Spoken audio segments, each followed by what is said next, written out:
Bonjour.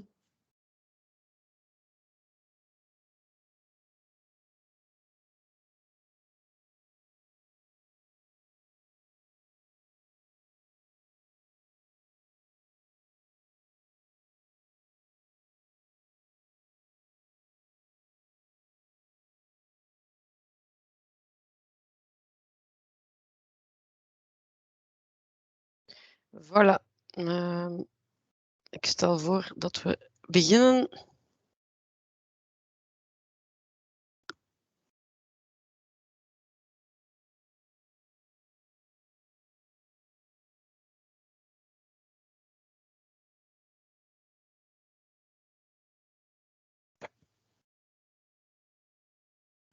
Ja, donc voilà, donc la situation habituelle, hein, donc sur les différents points. Situation épidémiologique, donc on voit que les chiffres sont en train de se stabiliser, hein, mais il faut quand même le dire aussi que c'est un niveau qui est très élevé, hein, donc on a un taux d'incidence de 578 cas positifs sur 14 jours par 100 000 habitants. Donc, c'est plus ou moins la même chose que la semaine passée. Et on voit que les derniers jours, ça a diminué un tout petit peu, avec un nombre de tests qui a encore réaugmenté, mais avec un taux de positivité qui a un tout petit peu diminué. Donc, on est de nouveau en dessous de 7% de taux de positivité.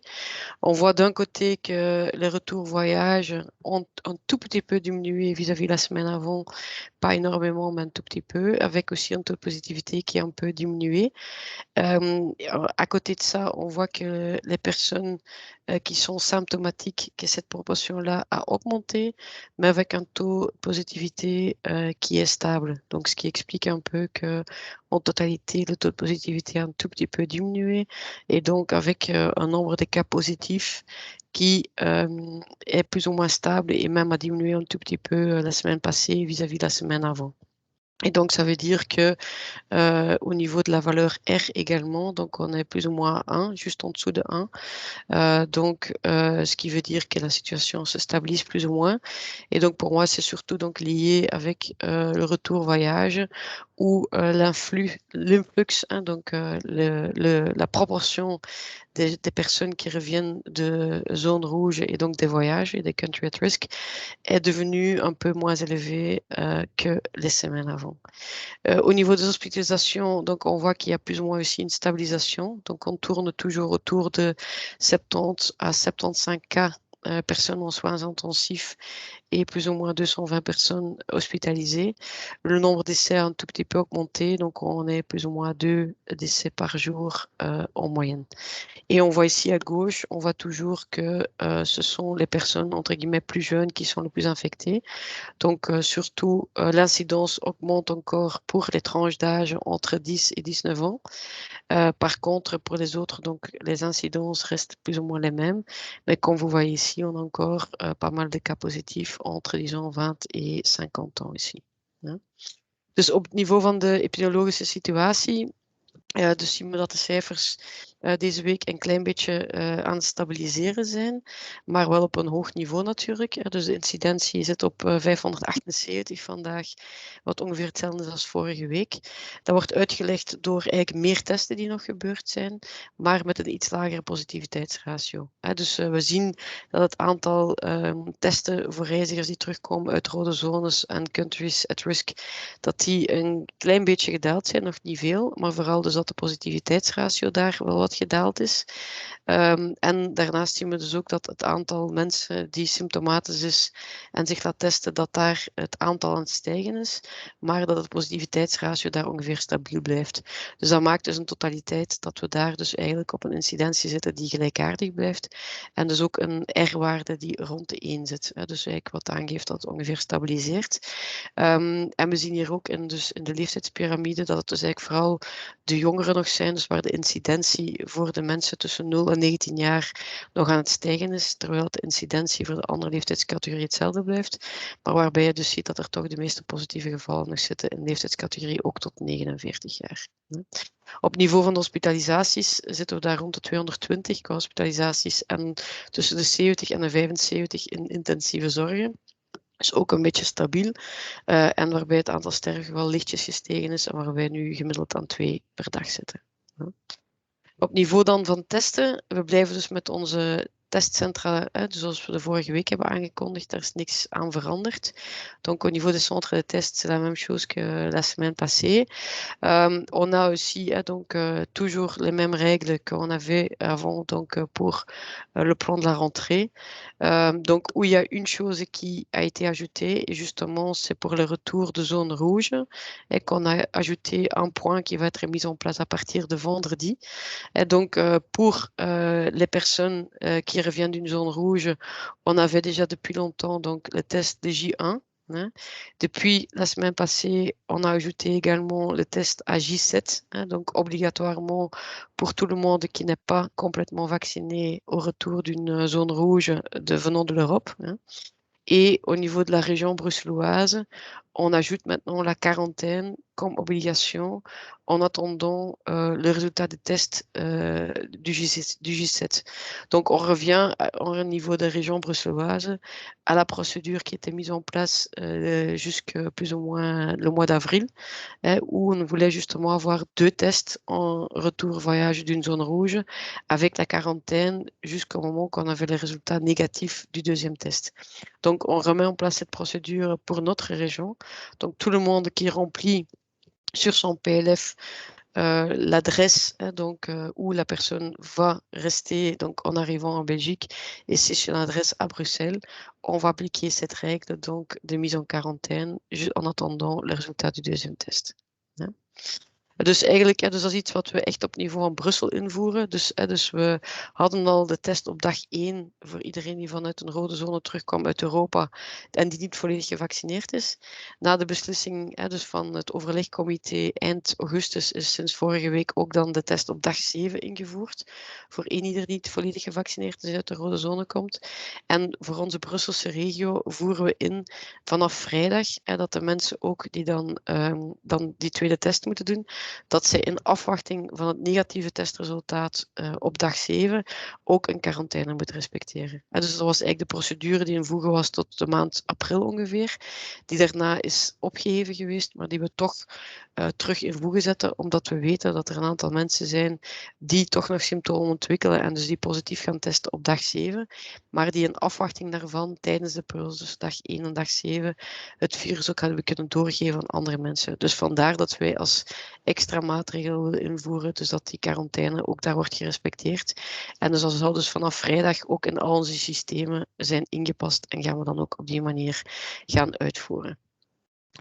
Als we dan kijken naar de situation vaccinale, alors on voit que, donc ici vous voyez les différents chiffres au niveau des différentes régions et que vous trouvez aussi au niveau d'Epistat, donc au niveau des Cienzano, où on voit que donc pour la population totale, Bruxelles est maintenant 53% et à 50% couverture globale, et avec les 18+, à 66% maintenant et 63% de première dose.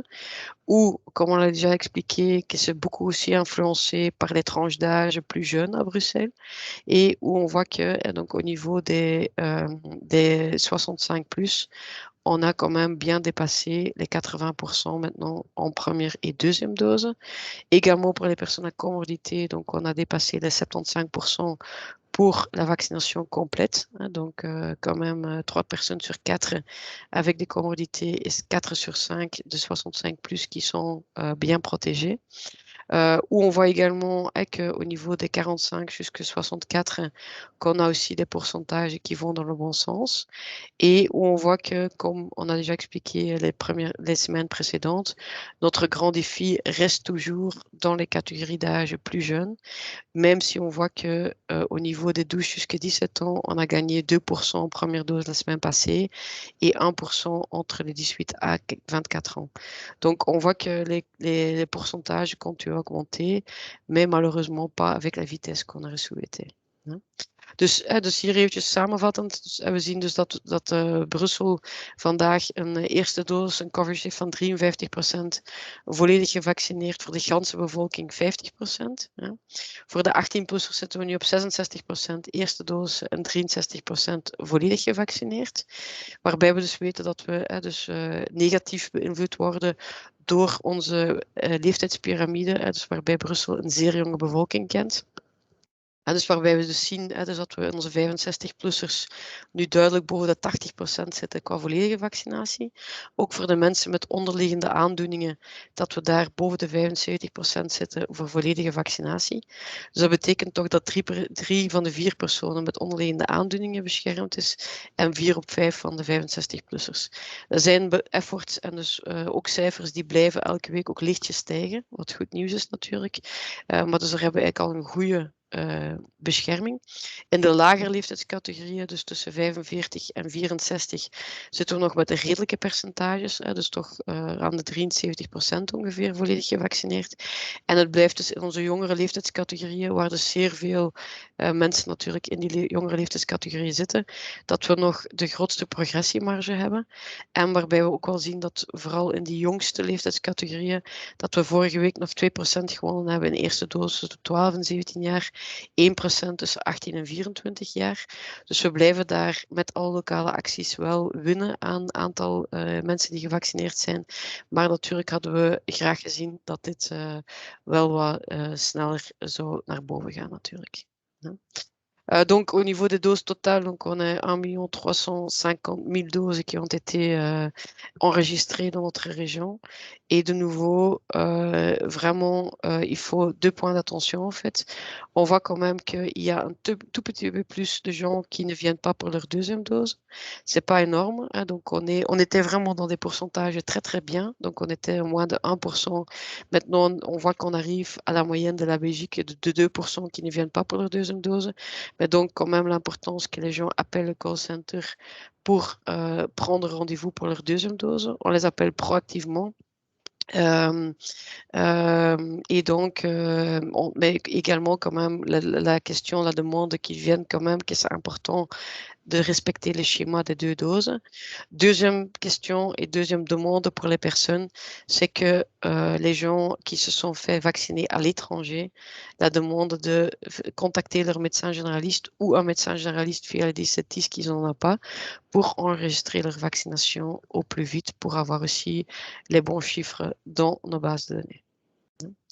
Alors, quand on regarde les chiffres de la semaine passée, donc on a enregistré presque 10 000 premières doses la semaine passée, vis-à-vis l'objectif qu'on avait fixé de 16 000 doses par semaine. Malheureusement, donc, on n'arrive pas à augmenter nos chiffres. On était donc à 9 900 la semaine avant. La semaine passée, c'était 9 700, donc plus ou moins la même chose, un tout petit peu moins. Et on voit surtout que c'est au niveau de nos centres de vaccination que depuis plus ou moins, disons, le 20 août, que le nombre de rendez-vous continue à diminuer, malheureusement. Et heureusement que avec l'annonce de la possibilité d'avoir un COVID Safety Ticket, à partir de mercredi, on a vu que la baisse se stabilise un peu. Donc, on voit que maintenant, donc, dans les centres de vaccination, le nombre de rendez-vous est en train de se stabiliser, mais reste quelque part beaucoup plus faible que ce qu'on avait prévu dans nos plannings. Ouais, malheureusement. Deuxième élément qu'on voit, c'est que les actions décentralisées continue à augmenter. Donc, on arrive à démultiplier les actions qu'on a. Et donc, on est maintenant à 34% des vaccins qui sont administrés par des actions décentralisées vis-à-vis le total. Donc, c'était plus ou moins 20% il y a 2 semaines, 25% la semaine avant la semaine passée et donc 34% la semaine passée. Donc ça, on voit que donc, les nombres d'actions décentralisées augmentent et donc qu'on arrive à respecter notre planning qu'on avait vu, qu'on avait prévu, entre guillemets. Par contre, au niveau des centres de vaccination, on avait aussi prévu une augmentation début septembre et malheureusement, ça se concrétise pas encore. Donc, j'espère que prochainement, que ça va quand même venir et que les gens vont quand même prendre la peine de prendre un rendez-vous et se faire vacciner. Dus eventjes op niveau van onze cijfers van vorige week. Jammer genoeg hebben we dus ons objectief niet gehaald. Dus we zitten op 9700 eerste doses die geadministreerd zijn. Ten opzichte dus van het objectief van 16.000. We zien ook dus dat het er een heel lichte daling is ten opzichte van de week daarvoor, waar we op 9900 zaten. We zien hier vooral als grote tendens is dat eigenlijk het aantal afspraken in onze vaccinatiecentra eigenlijk verder blijft zakken. Terwijl dus dat eigenlijk alle gedecentraliseerde acties wel opleveren wat we voorzien hadden. Dus daar denk ik, we zitten nu daar op 1/3 van alle spuiten die gezet worden, die decentraal, dus door decentrale acties worden gezet. Wat dus ook in lijn is met de planning die we voorop hadden gesteld. Maar daarentegen zien we dus dat in onze vaccinatiecentra jammer genoeg minder afspraken worden genomen, dus minder mensen komen. We zien daar eigenlijk echt een daling sinds ongeveer 20 augustus. En die daling is gelukkig gestopt sinds vorige week woensdag met dus de aankondiging van de mogelijke invoering van een COVID-safety-ticket. En daardoor is eigenlijk de daling gestopt, maar we zien nog niet dat er daardoor een grote stijging ook niet is van het aantal afspraken. Dus we hopen toch dat het besef van de nood om zich te laten vaccineren en zo verder snel gaat komen en dat we dus eigenlijk vooral op niveau van die vaccinatiecentra terug een stijging gaan zien. Ja. Alors, ce qu'on voit par contre, c'est que depuis qu'on a annoncé la possibilité d'avoir un COVID safety ticket, qu'on a vu que le nombre de demandes pour avoir le COVID pass, donc d'avoir accès au certificat de vaccination, a beaucoup augmenté. Donc ici, vous voyez les chiffres, donc le nombre de personnes qui appellent notre call center pour obtenir leur COVID pass était le plus élevé jusqu'à présent le 30 juin quand on a introduit officiellement le COVID Pass. Et on voit également donc la semaine passée que cette demande a beaucoup augmenté, surtout la deuxième moitié de la semaine. Dus we zien wel dus met de aankondiging van het COVID Safety Ticket dat het aantal aanvragen dus om een COVID Pass te hebben, dat die dus vorige week enorm gestegen zijn. Vooral in de tweede helft van de week dus. Dus waar we eigenlijk zagen dat de piek ervoor zat toen dat de COVID-pas was geïntroduceerd eind juni. Maar dat we dus zien dat we die sinds vorige week eigenlijk terug hebben overschreden met de aankondiging van de mogelijkheid tot de COVID-pas. Als we dan kijken naar de verschillende acties dus die er zijn opgezet geweest, donc on continue à renforcer, comme on avait dit, tous les schémas que vous voyez ici. Donc avec à tous les niveaux donc les différentes choses qui continuent à se mettre en place et à se démultiplier. Donc on a vacciné dans quelques grandes entreprises la semaine passée. Ça n'a pas encore donné le nombre de vaccinations qu'on aurait voulu. Donc on parle quelques dizaines de vaccins qui ont été mis donc au niveau de Bipost et la SNCB. Et donc, on va voir cette semaine qu'est-ce que ça donne encore en plus. Il y a d'autres entreprises qui s'ajoutent au planning cette semaine, entre autres des.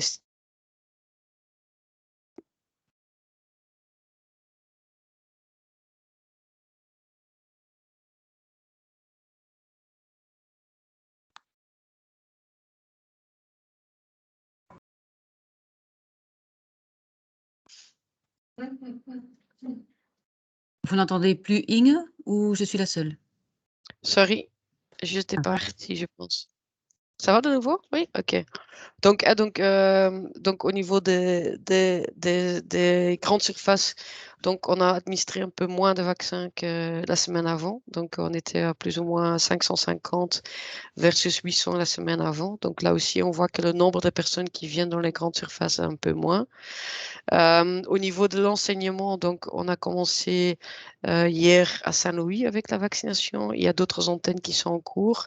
Et au niveau des écoles, donc on fait des actions de sensibilisation très très très pointues qui ont bien fonctionné la semaine passée et qui sont poursuivies encore cette semaine. Et on a quelques écoles aussi bien côté néerlandophone que francophone on va faire un pilote à partir de cette semaine. Là, il y a vraiment la demande des écoles de ne pas avoir la presse pour le moment. Donc, c'est pour ça qu'on reste un peu silencieux à ce sujet. Et donc, dès qu'on peut vous inviter, évidemment, on va le faire. J'imagine que ça va être à partir de la semaine prochaine.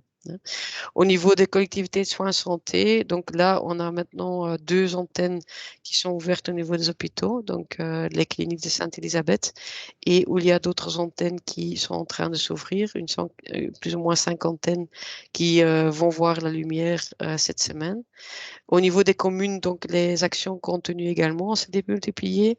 On a également donc ensemble avec la SNCB maintenant donc les 3 gares, donc gare de Midi, gare centrale et gare de Schaerbeek qui sont en train de s'ouvrir. Donc la gare centrale a été ouverte hier et donc les autres vont suivre également où on va de nouveau aussi accueillir des gens qui viennent de Bruxelles mais également des autres régions pour se faire vacciner sur place avec également une sensibilisation donc qui s'est fait sur place.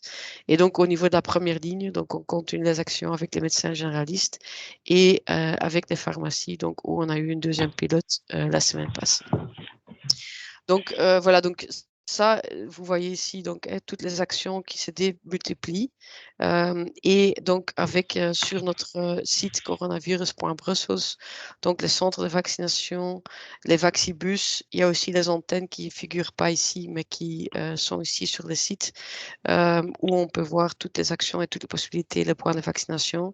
Et donc ici également, tout ce que vous voyez au niveau des CPS, au niveau des grandes surfaces, au niveau des gares, etc., etc. Donc ici, pardon, on voit aussi les antennes que vous voyez ici, pardon.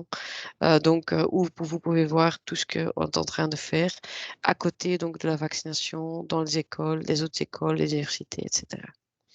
Donc voilà, c'était un peu bref cette semaine, mais donc les actions continuent et donc il faut surtout retenir donc les actions décentralisées continuent. On voit qu'il y a une augmentation de nombre de vaccins qui sont mis au niveau de ces actions décentralisées, mais donc par contre qu'on va encore devoir augmenter les rendez-vous dans les centres de vaccination et qu'on espère que prochainement donc les gens vont trouver la nécessité pour prendre rendez-vous et se faire vacciner dans les centres. Merci beaucoup.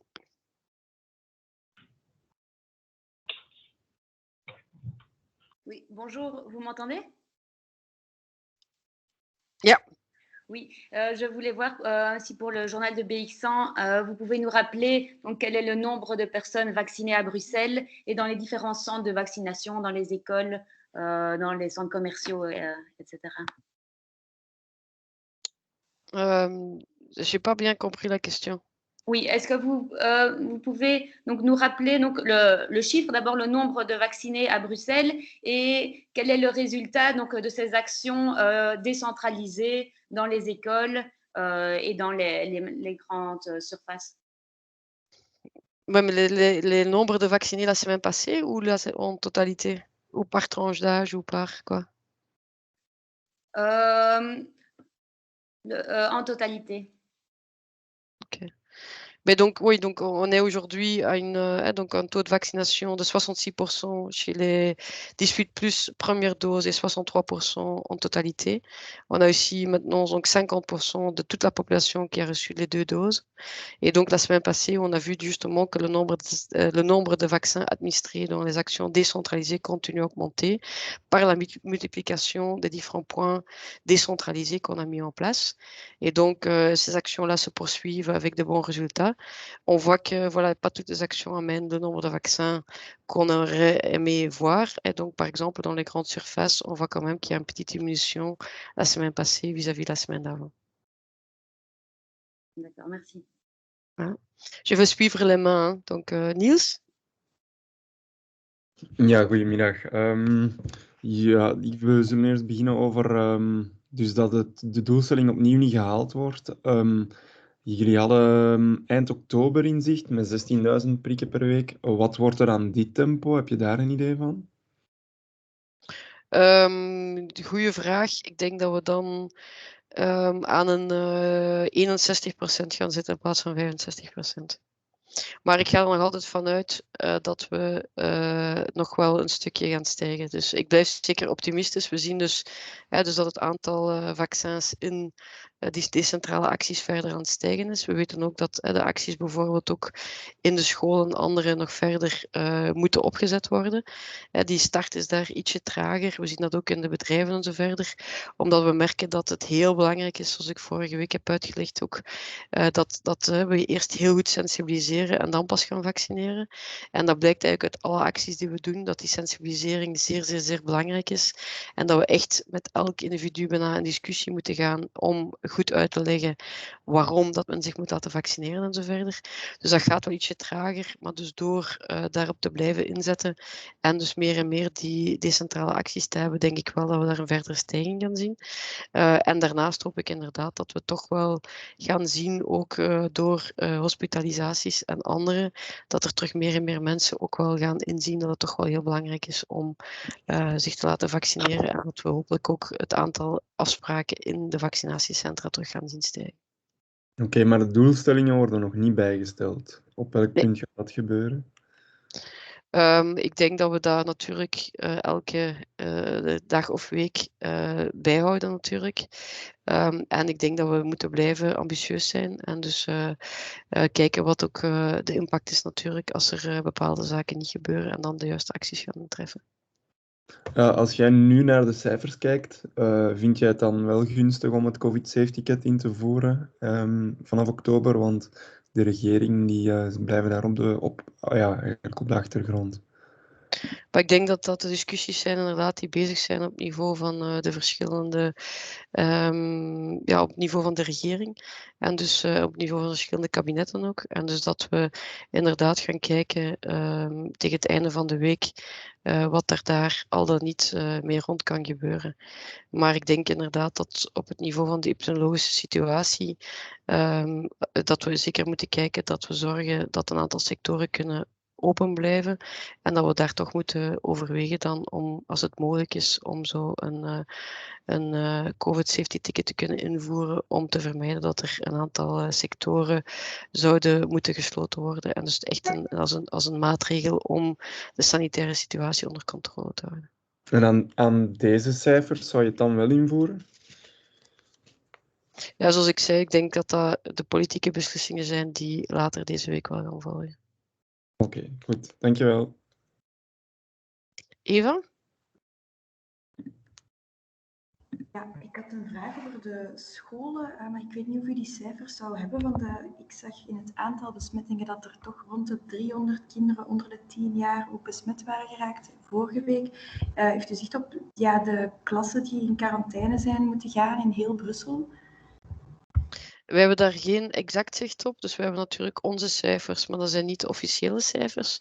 En voor die officiële cijfers wachten we eigenlijk op zowel kind en gezin als op ONE, om ons die te geven. Dus het zijn eigenlijk die de verantwoordelijkheid hebben over die klassen. Het is ook aan hun om de rapportering daar rond officieel te doen. Wat wij wel zien vanuit ons niveau, natuurlijk volgen wij die ook wel mee op, is dat er wel een aantal klassen ook gesloten zijn. En dus dat we eigenlijk een beetje zien dat we ongeveer in dezelfde tendensen zitten als vorig jaar. Dus toen het schooljaar startte, dus er zijn zeker nog geen scholen gesloten. Er zijn een aantal klassen gesloten en ik denk dat we de situatie ongeveer kunnen vergelijken met de situatie van half september vorig jaar. Oké, en ja, ondertussen zijn er toch in Vlaanderen alleszins ouders die die regels een beetje in vraag stellen. Normaal gezien moeten kinderen pas in quarantaine als er meerdere besmettingen zijn in de klasse. Is dat bij jullie iets wat besproken wordt voor Brussel? Van, ja, hoe strikt moeten we die testing en die quarantaine nog houden? En zou dat vrijdag eventueel met overlegcommissie, wat vindt u daar zelf van? Moeten ze daar een aanpassing in doen? Ik denk dat is inderdaad, dat zijn discussies ook die natuurlijk wel gevoerd worden. Ik heb nog niet heel veel echo gekregen vanuit onze vanuit onze scholen, dat daar eigenlijk zo'n punt rond wordt gemaakt als ik ook lees zoals jullie in Vlaanderen. Ik denk dat op dit moment we vooral moeten inzetten ook weer opnieuw op die vaccinatie, zeker van de jongeren en op de groepsimmuniteit. En dus dat we van daaruit moeten kijken van dat we dan ook misschien wel minder klassen zouden moeten gaan sluiten.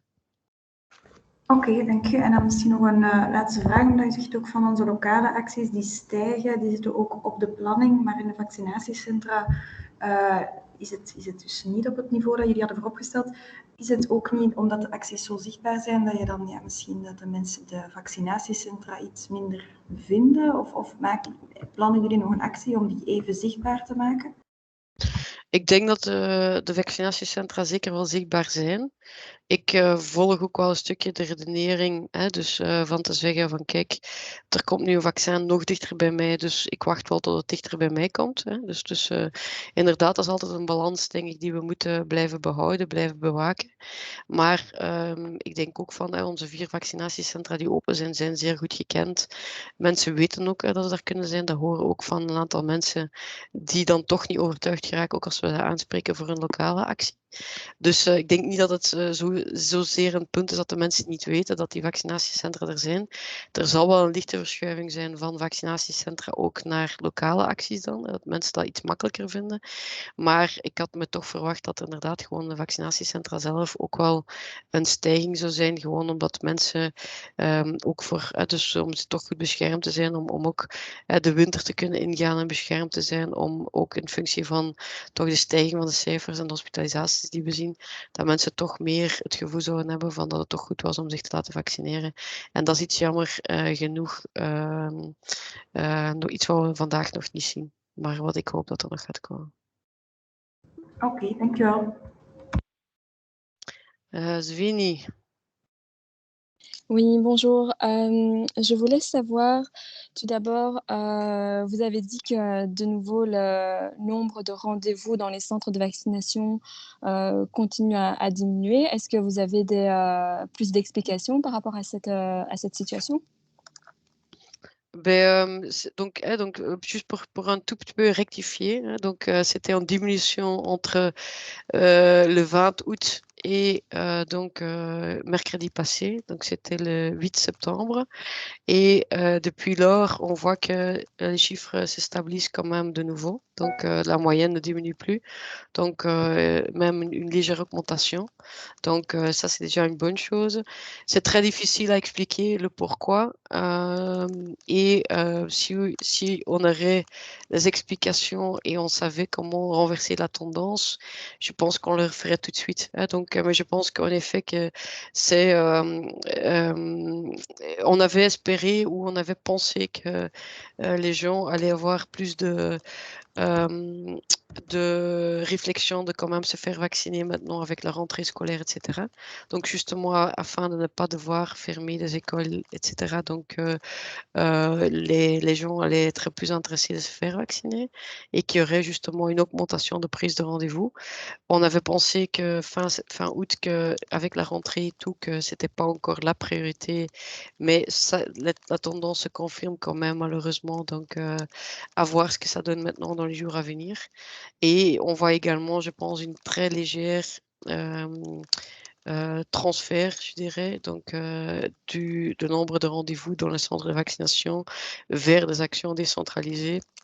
Mais ça ne va pas non plus être énorme, donc c'est plutôt, je pense, une tendance que voilà, que les gens, malheureusement, ne voient pas encore tout à fait l'intérêt pour se faire vacciner. Est-ce que vous savez déjà un petit peu faire un premier bilan de la sensibilisation qui a été faite dans les écoles? Donc, ça fait une semaine que ça a commencé. Est-ce que vous voyez beaucoup de demandes de la part des écoles pour organiser une vaccination, soit dans un point de vaccination, soit dans leur établissement? alors? Ben, on est en train d'établir le planning avec eux, hein, donc ça c'est vraiment des choses qui sont en cours de toute façon. Donc d'avoir donc la vaccination organisée ensemble avec les écoles, etc. Ça de toute façon. Et on voit également un peu dans les chiffres quand même, et est-ce que c'est à voir avec la sensibilisation qu'on a faite ou est-ce que c'est plutôt de nouveau, entre guillemets, la rentrée scolaire qui fait que, mais on voit quand même qu'on a obtenu quand même un gain de 2% de personnes vaccinées entre 12 et 17 ans la semaine passée. Donc, je pense que certainement, il y a des choses qui sont liées avec la sensibilisation qu'on a faite. Donc, tous les élèves ont reçu une lettre donc, avec l'explication du pourquoi de la vaccination et l'explication également qu'ils peuvent toujours se rendre dans un centre avec leurs parents pour se faire vacciner. Et après ça, quand on va aussi organiser la vaccination ensemble avec les écoles, mais donc, certainement, je pense qu'il y a quand même des effets déjà qu'il y a des enfants qui se sont pointés avec leurs parents dans les centres ou les points de vaccination qu'on a déjà établis. Mmh. Vous avez aussi parlé, d'une légère augmentation de personnes qui ne se vaccinent pas de la 2e dose. Vous parliez de 1 avant, maintenant on est à 2. Vous avez une explication? Oui, ben, je pense que c'était quand même lié avec les retours de voyage, hein, donc, il y a quand même donc les gens qui ont un peu retardé leur 2e dose parce qu'ils s'étaient partis en congé. Donc ça, on voit. Et le 2e point, c'est que je pense aussi qu'avec toutes les actions décentralisées qu'on fait et qu'on amène le vaccin vers les personnes, donc on vaccine là avec du Johnson, mais également donc avec du Pfizer, et que là aussi, c'est parfois un peu plus difficile justement d'être sûr que les gens vont venir pour leur 2e dose. Donc je pense que c'est un peu la combinaison des deux. Mais comme je l'ai expliqué, on est à la moyenne maintenant de la Belgique, donc c'est pas du tout des chiffres qui sont inquiétants. Donc c'est Mmh. vraiment, ça reste de bons chiffres. Et notre call center appelle aussi proactivement les gens pour alors replanifier le 2e rendez-vous. Et donc on arrive quand même à donner le schéma à tout le monde. C'est plutôt qu'on demande à chacun, allez, que c'est important quand même de ne pas jongler trop avec les délais entre la 1re et la 2e dose et qu'il faut quand même respecter certains délais pour être dans le bon clou. C'est plutôt ça qu'on voulait mettre comme message. Mmh. Vu la situation, vaccinale, actuellement, qu'est-ce que vous pensez, du, Covid Safety Ticket? Ben, donc la discussion au niveau du Covid Safety Ticket sont en cours, donc au sein des cabinets, au sein du gouvernement. Et le cadre donc a été créé au niveau fédéral la semaine passée. Et donc, on va voir ce que ça donne fin de la semaine, etc. Si on arrive à un consensus au niveau du gouvernement.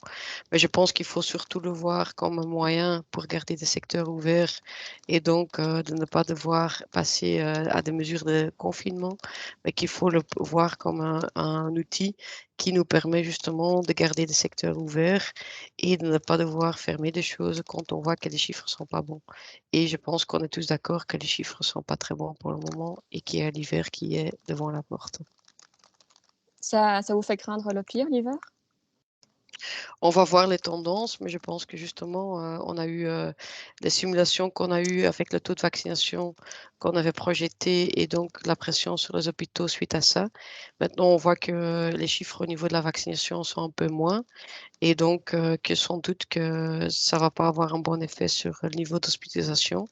Et donc à ce moment-là, ça va être un peu difficile de ne pas devoir prendre des actions supplémentaires. Donc, mais voyons donc s'il y a une vaccination plus accélérée dans les semaines à venir et on est prêt pour ça, ça peut aller. Si c'est pas le cas, je crains quand même qu'on va encore avoir du mal pendant l'hiver, oui. Mmh. Selon vous, il faudrait, atteindre quel pourcentage, au minimum de vaccinés pour ne pas, devoir mettre en place ce Covid Safety Ticket? C'est une discussion qui est très difficile à expliciter comme ça maintenant. On avait mis comme objectif d'avoir 65% des personnes vaccinées pour fin octobre, hein, donc pour pas avoir une pression trop élevé sur les hôpitaux, donc au niveau de la troisième vague. C'est l'objectif qu'on poursuit toujours. Et donc, en attendant, on voit quand même la pression qui augmente un peu, qui se stabilise un peu pour le moment, mais qui n'est pas du tout favorable. Mais pour vraiment avoir des pourcentages qui sont liés, oui ou non, avec un coefficient ticket, c'est pas un pourcentage comme ça qu'on peut viser. C'est vraiment, et ça n'a rien à voir avec le taux vaccinal, mais c'est vraiment la pression sur les hôpitaux qui joue ensemble avec les précurseurs, donc le nombre de personnes infectées, le taux de positivité et d'autres éléments qui sont pris en compte pour justement bien analyser les choses et pour pouvoir décider sur des mesures complémentaires pour garder sous contrôle la situation sanitaire et qui justement vont être influencés par le taux de vaccination, mais ce n'est pas, certainement pas le paramètre qui joue le plus. Donc c'est surtout la situation, la pression hospitalière, etc. qu'il faut regarder. Et donc, sur base de ça, faire une évaluation et voir ce qui est nécessaire ou pas. Ok. Dernière question. Il y a les CPS bruxellois qui demandent que le personnel des maisons de repos et de soins soit obligé d'être vacciné. Vous savez un petit peu le pourcentage de vaccination du côté des MRS? Ben, on a toujours les chiffres qu'on avait obtenus. Je pense que ça date entre-temps de fin juin. Et donc, où on était quand même plus que 90% des résidents qui sont vaccinés, 92%, si je ne me trompe pas, et 54% pardon, du personnel. On n'a pas d'évolution des chiffres pour le moment. On a par contre les chiffres par profession qui sont enregistrés dans Cobra, où vous trouvez aussi les chiffres au niveau de Cienzano sur Epistat, et où on voit qu'il y a plus ou moins 72% du personnel de soins avec donc un numéro Cobra et qui sont enregistrés à Bruxelles, qui ont été vaccinés. Et selon vous, c'est opportun de rendre la vaccination obligatoire pour le personnel des maisons de repos? Ben, je pense que la décision de principe de base a été prise et donc les préparations sont en cours pour le rendre possible. Mais donc voilà, donc à voir quoi. Je préférerais que ce soit quelque chose par conviction qu'on le fait, mais si c'est pas le cas, voilà, les préparations sont en cours. D'accord, ok. Merci beaucoup. Marine Andrieux. Oui, bonjour. Je me demandais, pour les personnes qui ont été vaccinées à l'étranger, est-ce que vous avez eu des retours un petit peu? Il y en a beaucoup qui sont fait connaître. Vous avez des chiffres? Ben, jusqu'à présent, on a, mais c'est aussi des chiffres qui datent entre-temps depuis 2 semaines. On avait plus ou moins 4000 personnes qui avaient fait l'enregistrement. Mais donc, on sait qu'il y a quand même plus de personnes. Parfois, je demande aux journalistes qui viennent de l'étranger, hein, donc avec une origine étrangère, je vais dire comme ça, s'ils se sont fait vacciner à Bruxelles ou pas. Et donc, c'est souvent quand même que j'ai la réponse qu'ils étaient vaccinés aussi dans leur pays d'origine. Et donc, ils ne se sont pas fait enregistrer à Bruxelles. Donc, je pense que clairement que les chiffres sont toujours sous-estimés. Parce que vous estimez à combien ces chiffres, justement? C'est très difficile à le dire, hein. On avait fait une enquête, mais vraiment une petite enquête au mois de juin. Et sur base de ça, on l'estimait entre 4 à 5%. Mais de nouveau, c'est très, très difficile à dire. Comme on n'a pas vraiment des études scientifiques. On a maintenant lancé une étude pour ça, mais ça va encore prendre quelques mois avant qu'on aura les résultats. Ok, merci beaucoup. Voilà. Il y a d'autres questions encore? Non? Oké, dankjewel allemaal en fijne dag verder. À la prochaine. Au revoir, merci. Au revoir. Au revoir.